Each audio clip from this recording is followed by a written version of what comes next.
Things have changed a lot in the last 20 years.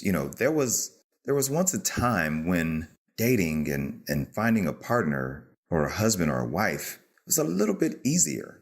As a matter of fact, it was a lot easier. But then this happened.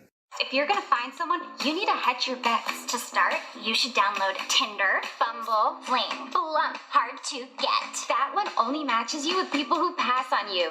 2 subway stops or a 5-minute taxi takes the commute out of dating. Mutual themes. What's that one? It sets you up with people you have a friend in common with that you both hate. Then you bond by talking that person. Oh, this one's super elite. You pay a monthly premium to date other people who are willing to pay a monthly premium for exclusive access to an elite circle of people who are willing to pay a monthly premium. This one sets you up based on who you think should die next in Game of Thrones. And this one offloads your super sweet but kinda boring ex so you don't have to feel guilty about dumping them.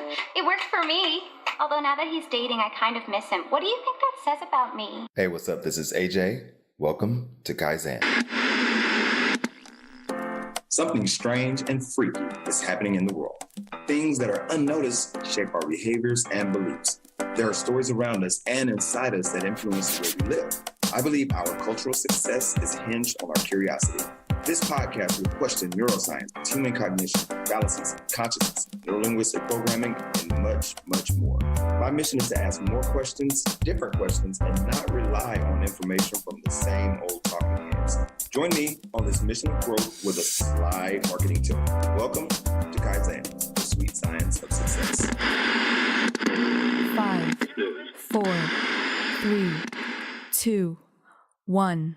If you give a person one option, they will take it, but only because they have no other choice.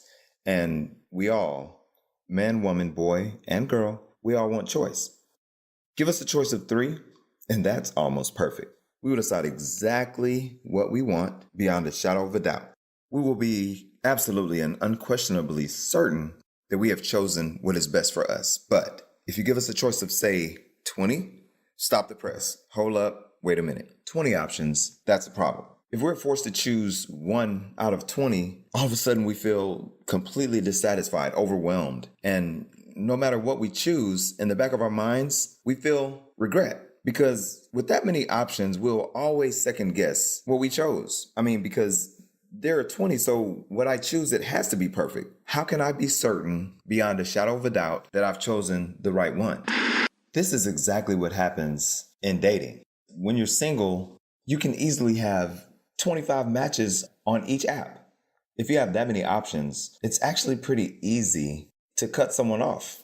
And why wouldn't you? Because you have so many other options. And at the first sign of an infraction, you think to yourself, why should I tolerate this person that's not perfect?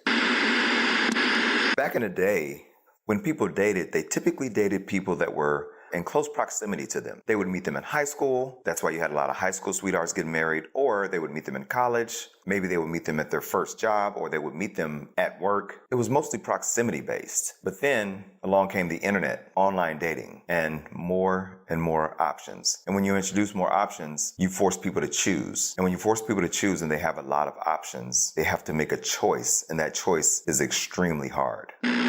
This is called the paradox of choice. So here's what it means. The more options you have, the less happy you will be no matter what you decide on.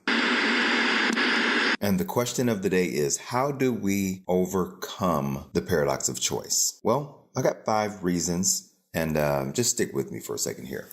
Number 1, embrace variety, but only temporarily. Listen, there will always be options, so recognize it, but don't let it control you, okay? Look at the options out there, but don't let them control you. Number 2, write a list of the must-haves and also write a list of non-starters. That'll help you filter down really, really quickly. Number 3, go through the options. Go through some of the options and filter. Now, if you're dating, I'm not saying that you have to go out there and, be with everyone, but hey, if you want to do your thing, but you got to filter a little bit to understand what you like and what you don't like, right? So you don't want to just make a random choice, okay? Number 4, learn when enough is enough. If you always chase the next big thing, you will never, ever, ever stop chasing. And last but not least, do not compare what you have to others. Comparison is a race to the bottom.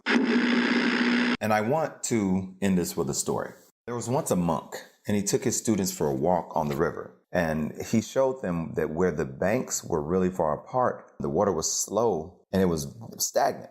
But then he took them a little further down the river, and the closer the banks were together, the faster the water ran. It was fast and clear. So just like the banks of the river, sometimes having a constraint can actually increase the amount of pleasure and satisfaction in our lives. Thank you for listening to Kaizen. I hope you enjoyed this episode.